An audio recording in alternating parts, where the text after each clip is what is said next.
Hello everyone, Rory Extra Life here. If you don't know me, I'm a Pokemon TCG player and occasional Pokemon VGC player based in the northeast of Scotland. And if you do know me, no, I haven't been kidnapped. This is just a different room in my flat. The reason we're in here though today is because I wanted to talk about Pokemon TCG and I wanted to talk about the physical game rather than TCG Live. For people who've been following the channel for a while now, you'll see that I've been posting a lot of TCG Live content and Pokemon Champions content lately. But at my heart, the real thing, the physical game, is pretty much the thing that I love more than anything when it comes to the world of Pokemon, that is. And I wanted to try and do a video or two kind of going over the basics of how to get into playing the game for the first time. Whether that's just trying something out with your friends, going to locals, meeting new people, going to a pre-release, something like that. So I figured the best place to start would be pretty much the beginning.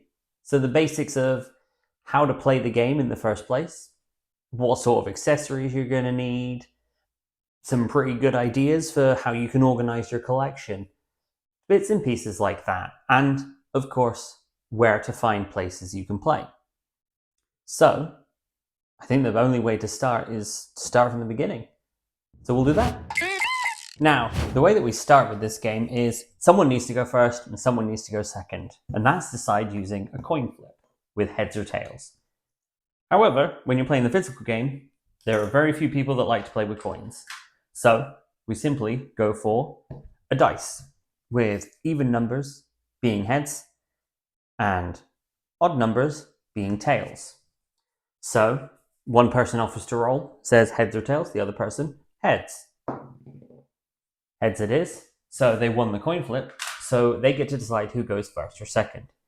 Now, whether you go first or whether you go second, it is entirely up to you. It varies from deck to deck, which is the stronger option.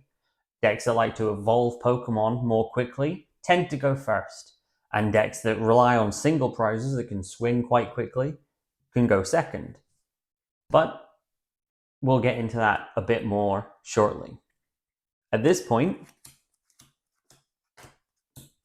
each player deals themselves 7 cards. Now, this is after shuffling the deck thoroughly, but we want to look through here and see if there's any basic Pokemon. Now, on this side of the field, there isn't any basic Pokemon. We'll get to that shortly. But for the other side of the field, we have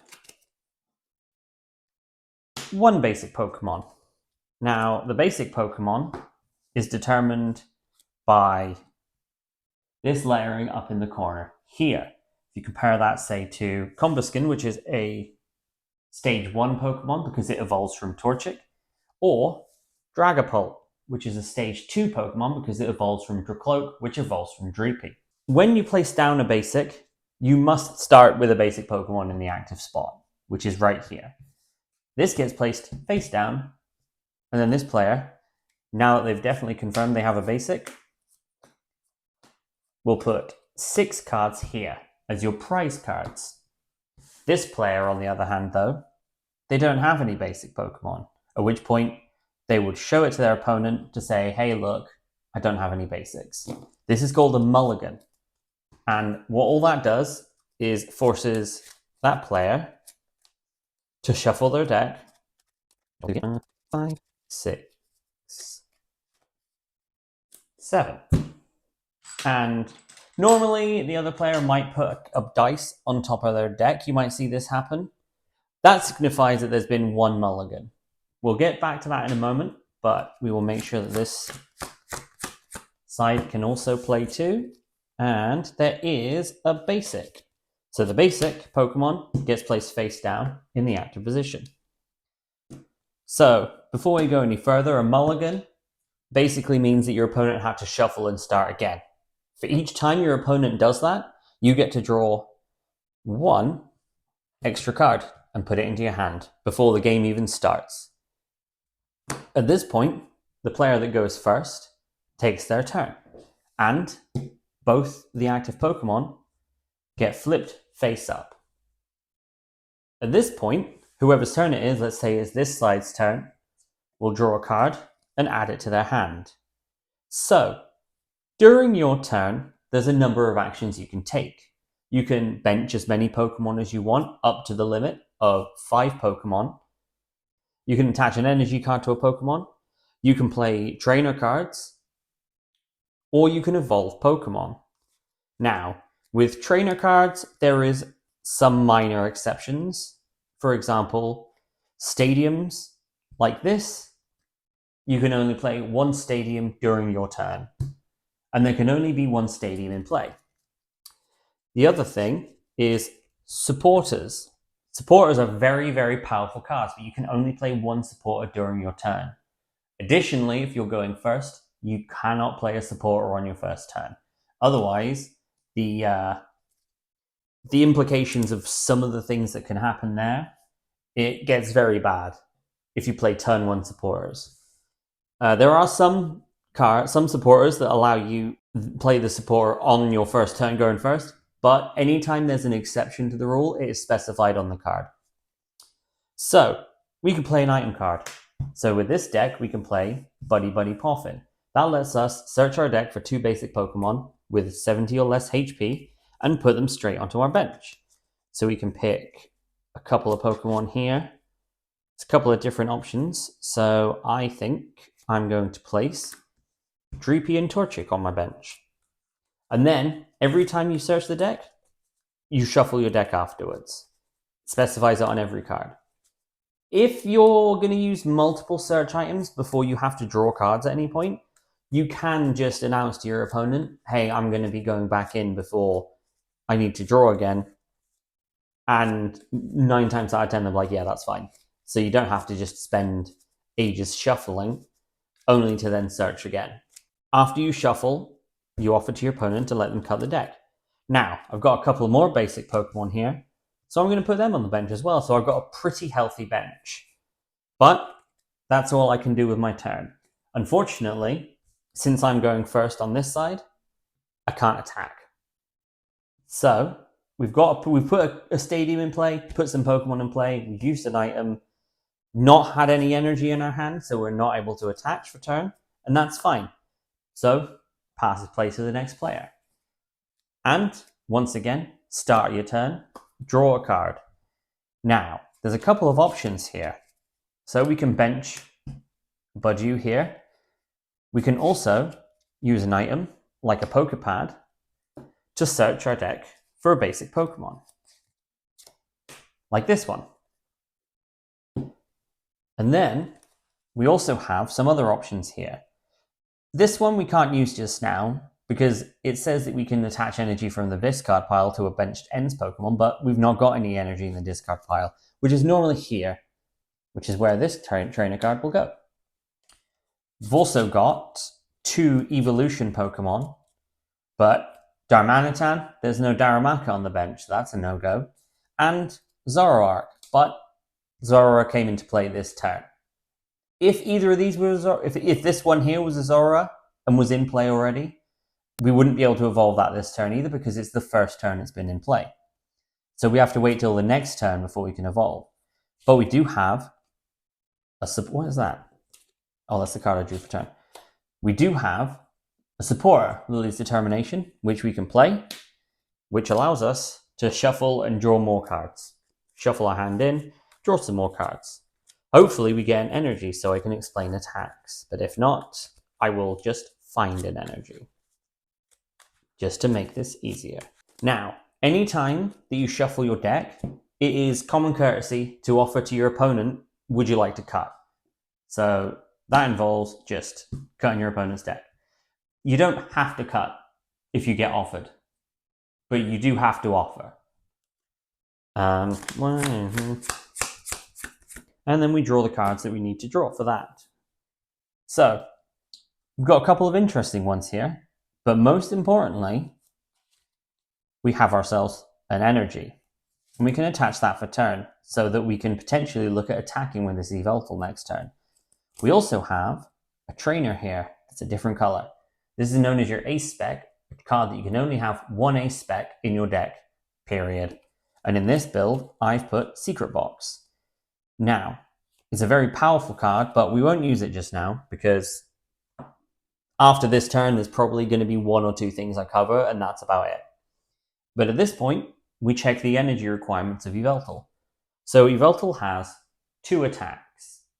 It has Clutch for 20, which also has an added effect, and it has Dark Feather for 110 damage, but has an energy cost of 2 dark energy and 1 colorless energy. The little pips here will explain what type of energy is required to be attached to this Pokemon in order to attack. The symbols that match the energy cards, they're self-explanatory. But this little star here is the colorless symbol. That means you can use any energy attached to this Pokemon to cover that cost. So, at this point, we would declare, I'm going to use Clutch to do 20 damage, and your opponent's defending Pokemon can't retreat next turn. At which point, this is where the dice come in. If you've ever bought an ETB, you will have these dice. Regular dice will also do. You also sometimes get with League decks the little punch cards that come with like the little wood like paper tokens that you can put instead. But it's done 20 damage to Bidoof because it does 20 there, and there's no weakness and resistance. Weakness and resistance, real quick, if you look at the bottom of your Pokemon card, it's got here, it says like weakness fire ×2, resistance nothing, retreat cost nothing. So, because there's no weakness here, it only does the flat rate of 20 damage. If there was a weakness, it would do 40 damage instead, but only 20. One thing as well that I'd like to cover here is we've done this attack, and now it's your opponent's turn, but not quite yet. In between turns, there's a section called Pokemon Checkup. This is where additional calculations will happen. Say, for example, a Pokemon is poisoned, or a Pokemon is burned, or there's an added effect from one of the other Pokemon in play, such as Frostlass has an effect that places a damage counter on all Pokemon with abilities in between turns. In between turns and Pokemon Checkup are interchangeable terms. If you hear someone say in between turns, or you hear someone say Pokemon Checkup, they mean the same thing. With poison damage, the damage increases by 10 each turn. So if this Pokemon was poisoned, they would attack, and then it would move over to the Pokemon Checkup, and they would get 10 more damage. With burn, the player adds 2 damage counters to the burned Pokemon, and then flips a coin. And if it's head, the burn condition is removed. Additionally, if a Pokemon is asleep, you would flip to see if they wake up here as well. That's pretty much the first couple of turns in the game. The only other thing we can do is on my next turn, on this end, we can draw for turn. We can evolve. So we can evolve the Dracoloak. We can also search out another Pokemon, which I'm going to search out another Dracoloak, because I can then evolve this one here. I cannot, however, evolve either of these Dracoloaks again this turn. They'll have to wait till next turn. Each Pokemon can only be evolved once, and then the new Pokemon that takes its place is considered being put into play that turn. Therefore, it can't evolve. We're going to shuffle. And then I will show you how an ability works. So there are a number of different abilities in this game. Some that you can use on a turn-by-turn basis. Some that are more passive, like this Pokemon has no retreat cost if there's an energy attached or something like that. And in this case, Dracoloak has an ability that lets you look at cards from the top of your deck. And you can choose one to add to your hand. So, say that we use the ability, there's 2 ways that we can mark this. The most common way is usually either to put your card at a slight angle like this, or place a coin on top of the card. That way, it's obvious to both players that this ability has been used.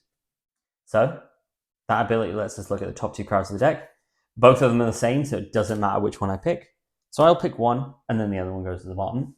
And we can do it again with the other Dracoloak here. How? Okay. I'm not... Okay, well. Then I can, I guess, evolve Combuskin, which is nice. But that's, in essence, that's pretty much how an ability will work. There are some other abilities as well. Meowth's ability here will, once it gets benched, instead of being used once per turn, there is also passive abilities like this Meganium, who doubles the amount of grass energy attached to your Pokemon. But that's just passive. You don't have to use it each turn. It just is there. Things like Crustle, which prevents damage. There's Latias that gives Pokemon free retreat.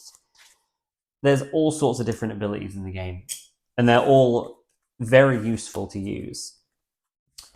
Oh, hang on. You know what I should do? I'm going to put this stuff here for now, so ignore what I just did. But let's say that we're doing an attack on that side, and it does 10 damage flat rate because it only does 10 here and there's no weakness or resistance. This player's turn, they draw their card as normal, but then they attack again. So because this Pokemon's already on 20 damage, one more damage counter is enough to knock it out. So it gets knocked out and discarded along with any cards attached to it. At this point, you get to draw a prize, and this just gets added to your hand. Certain Pokemon actually offer more prizes. So, for example, this Budew was just knocked out, and there's no additional text on it at all, so it's only worth one prize. However, this Meowth has this special rule box text at the bottom, which basically says, when this Pokemon is knocked out, your opponent gets 2 prizes instead. There is also Mega Pokemon, which offer 3 prizes as well, which is truly a powerful part of the gameplay. That's pretty much all there is to it. That's pretty much covered the basics of how the general gameplay flow goes. The winner is the first player to either take all of their prize cards, knock out all of their opponent's Pokemon in play, or when their opponent can no longer draw cards from the deck. So say in some mystery scenario, there's like one Pokemon there, all the rest of their cards are in the discard, there's like a couple of prizes there or whatever. This player passes over here, there's no cards to draw from the deck, and that's it. That's the end of the game, and this player on this side would lose. And that's essentially the basics of the flow of gameplay. The next thing I want to talk about is accessories. So you may have noticed these cards don't quite look the same. And that's because with the cards that I've got in my decks, I use sleeves. Sleeves are, they're not explicitly required, but if any of your cards don't have, all of your cards need to match. So the backs need to be the same on all of them, the sleeves need to be the same on all of them. If there's any damage on the back of any of these cards, then it becomes a point of, well, there's a way you could identify which card it is. Even the lightest scratch, anything, could be considered a marked card. So all players usually use sleeves. It protects their cards. It makes it easier to shuffle as well. It's so difficult to shuffle a deck if you've not got sleeves on it. So it just makes your life easier, keeps your cards safer, keeps them in nicer condition, even if you are shuffling like a madman. Even if you are riffle shuffling that SIR Meowth EXs in your deck. Where are you? Where are you? You're here somewhere. Even if you've got this beautiful thing in your deck, no matter how aggressively you shuffle, obviously there's going to be some like wear and tear over years of playing, but it'll be significantly better on the quality of your cards if they're sleeved. There are all sorts of different brands of sleeves, such as Dragon Shield, which is my usual go-to. Katana is a good one as well. Ultra Pro is pretty decent. You also can get official Pokemon ones, such as the ones you get from ETBs, or the ones you get from trainer toolkits, like these. You can also get them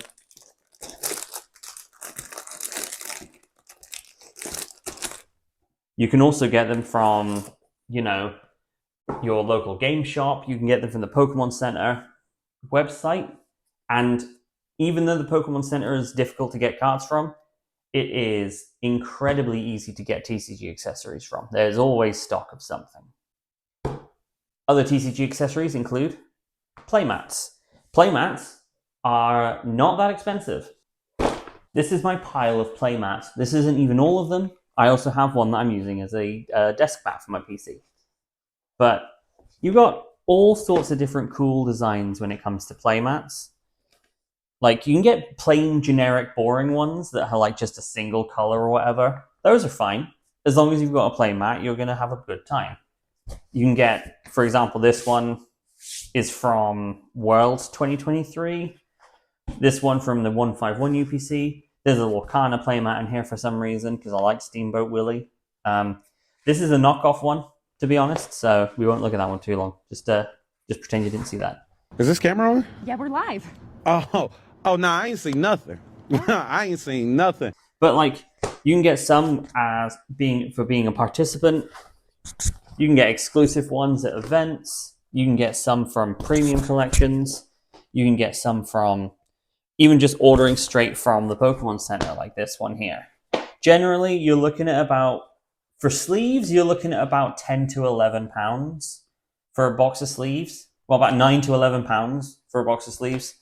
For playmats, you're looking anywhere between 15 and 25 quid, depending on the quality, depending on the make. The only real thing with playmats and sleeves is being careful of which ones you choose, specifically designs. There's a couple of restrictions when you're playing in taking part in organized play Pokemon events, such as you can't have anything that's like lewd or not suitable for kids, because kids also play at these events, so they can't be coming around and having a look at the other tables and being like, oh. So you can't have anything that's like unsuitable. You also can't have any that have like play area designations. So you'll see some, I think in Japan it's okay, but the rest of the world it's not. But you'll see some playmats where it's like, this is where your discard pile is, and this is where your deck goes, and this is where your prize cards go, and this is your bench, and this is your active. They're not really allowed in standard play. It's a bit of a weird one. I believe that I've heard rumors that might be changing, but it's better to be safe than sorry and just not try it. Additionally, on the topic of designs, you will notice that I generally use plain sleeves, personal preference more than anything. There are also, for example, sleeves that you get from ETBs. Now, ETB sleeves, generally, if you're starting out, they're okay. They're pretty good. They'll last you for a bit, but it's worth getting new sleeves. But the design on them is allowed because of the fact that it is one that is a Pokemon official licensed product. That's one of the key things that separates what is and isn't acceptable generally for sleeves, as long as it's either a plain color or it's a licensed product. Anything outside of those two boundaries is generally not allowed. As long as the solid color as well is impossible to see through. Like, if it's semi-transparent, it's a no-go. The next thing as well, deck boxes. I have a bunch of deck boxes. A lot of deck boxes. I've got them from all sorts of different places, and generally, a deck box is a deck box at the end of the day. If it holds 60 sleeved cards, you're laughing. Some deck boxes, like the ones you get from, for example, this is the one from the 151 Premium Collection, holds one deck. It's solid. I got this one for participating in EUIC 2026.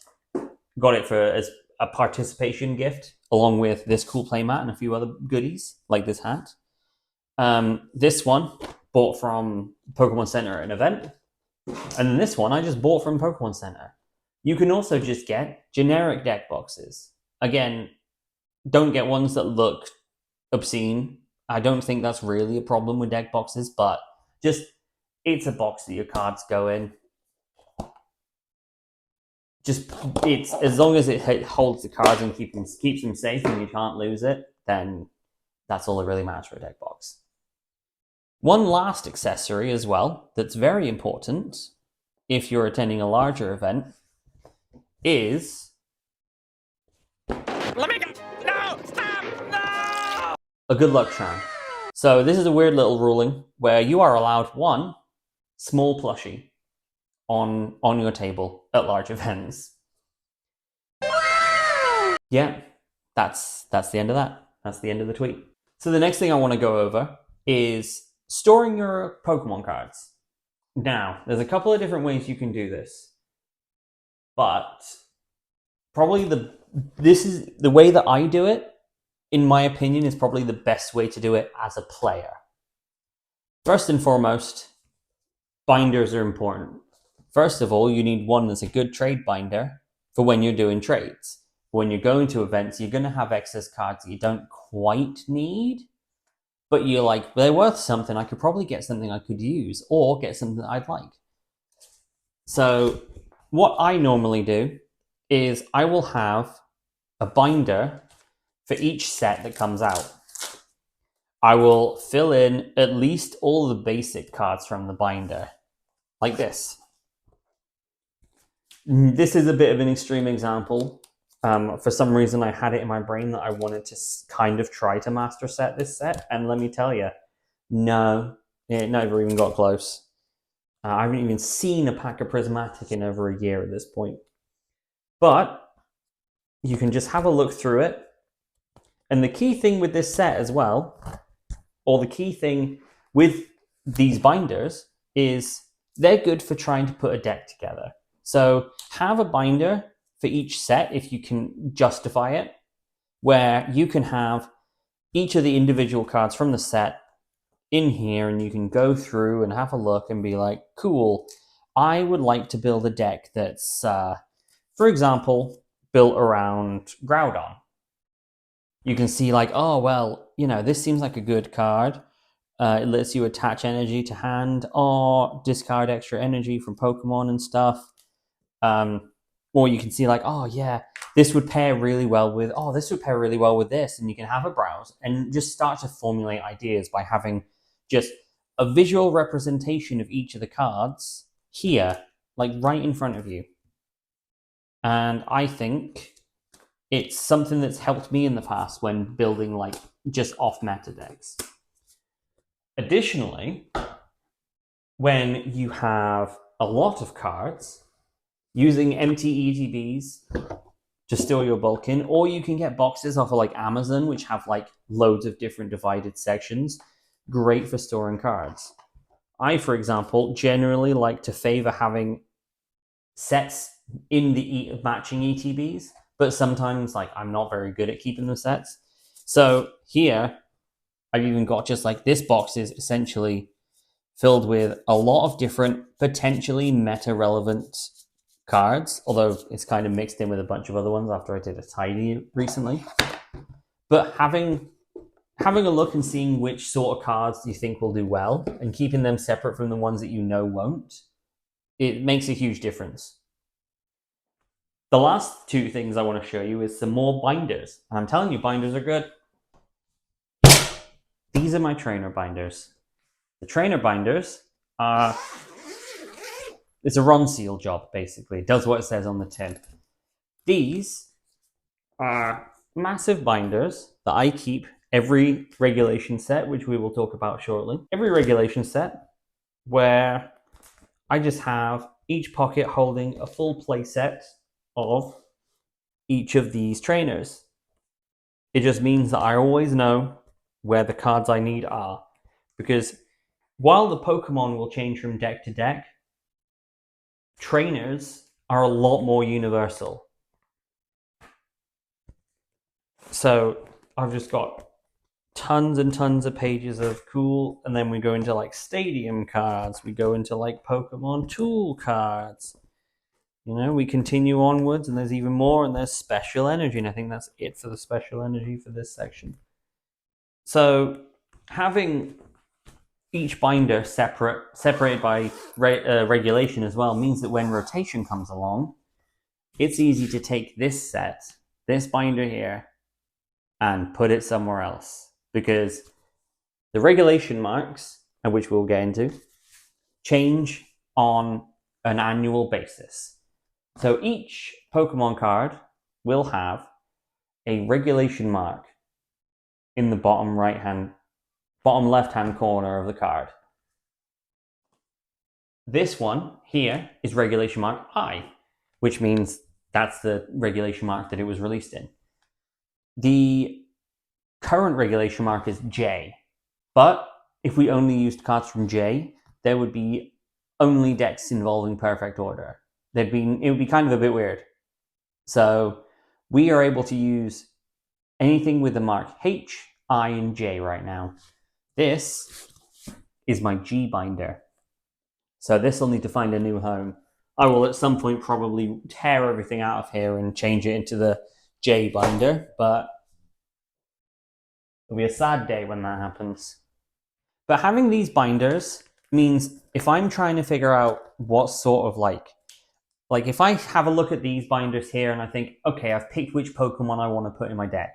Now what kind of tools and items will I be able to use in conjunction with them to be like, yeah, well, tools are kind of a big problem for me. So if I use a tool scrapper, I can just grab however many I need and I've got enough for my deck. You know, we'll look at the supporters. You know, there's all sorts of different supporters in here that we can go through and be like, right, well, what about stadiums? Ooh, Mystery Garden could be a good one because it's a psychic deck. Levincia could be a good one because we're discarding a lot of lightning energy. Ooh, we really like damage counters. Let's put Risky Ruins in. You can have a look and just see each of the different cards that you've got on hand. And you can then make the call of, right, this is the items that I want to put in this deck. Speaking of decks, let's talk a bit about just the basic requirements of building a deck. There is exactly 2 requirements when it comes to building a deck. You need at least 1 basic Pokemon, and your deck needs to be 60 cards. The only other restriction on that is you can only have 4 copies of any one card in your deck, which excludes basic energy, by the way. You can have as many basic energy as you want. But you're only allowed 4 copies of a singular card in your deck. So, for example, in this deck here, I've got 4 copies of Lily's Determination. It's a very good card, but we also want to use it a lot. So, full 4, but we can't have any more than 4. If I could have like 5 or 6, I absolutely would have 5 or 6 in this deck. The minor exception that very, very rarely comes up is with Pokemon themselves. So this deck is a Dragapult and Blaziken deck, but it runs 2 different types of Blaziken.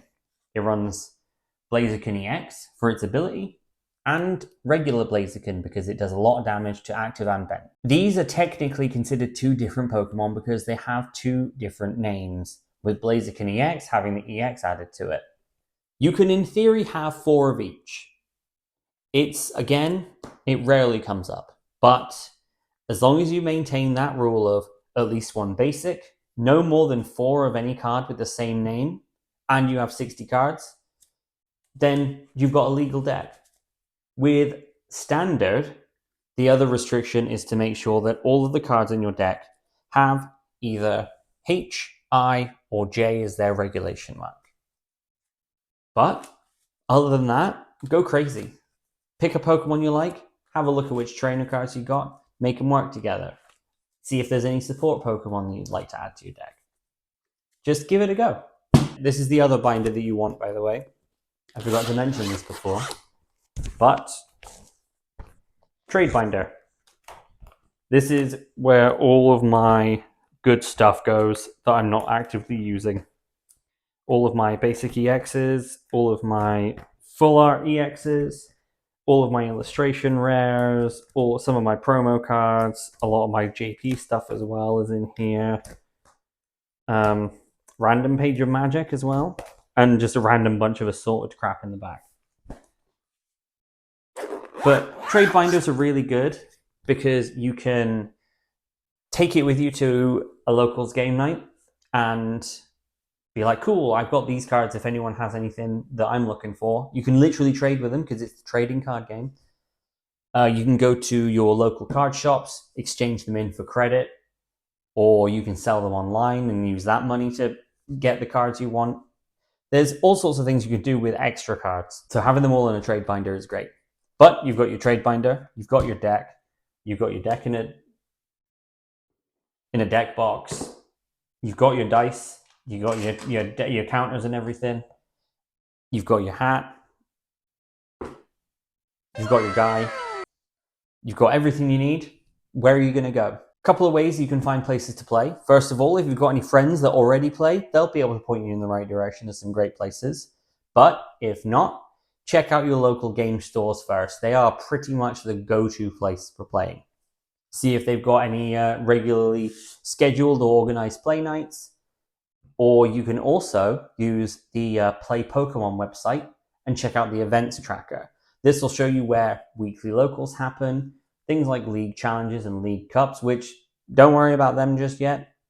Pre-releases, however, if you're watching this video when it comes out, the pre-releases for Chaos Rising start next week. So if you're looking for an excuse to start playing, go to a pre-release. Slight difference between a pre-release and other events is you don't need to bring a deck. Just bring a fresh pack of sleeves, bring your playmat and your dice, and you're all set. Pre-releases are a great way to start. I do highly recommend them to a lot of new players. So if you haven't really played much before and you want to get into it and you want to meet new people, attend a pre-release at your locals. There's no quicker way to get to know everyone than a pre-release. It's a lot more of a casual, cool, calm, and collected vibe. It's just more about having fun, getting to play with new cards before they're officially released. And I think that's going to cover it for this video. There will be another video next Tuesday that will cover some more advanced parts of getting into the game, where we're going to start looking at not just, the gameplay itself, how we can improve, techniques you can use to improve, but also how to look at things like, taking on a league challenge or a league cup, or even looking at checking out online tournaments, or potentially looking at regionals or an IC. Obviously, they might be in the distance, but knowing about how to sign up for them is never a bad thing. But with that, thank you very much for watching. If you have any questions that I've not answered in this video and you feel like they need to be answered, leave them below. I will either be more than happy to reply in the comments, or I might just include them in the next video.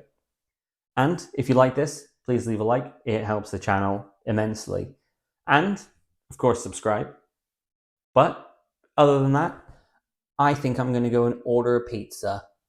I think I've deserved it after this week. It's been a very long week of work for me. So I'm going to go do that.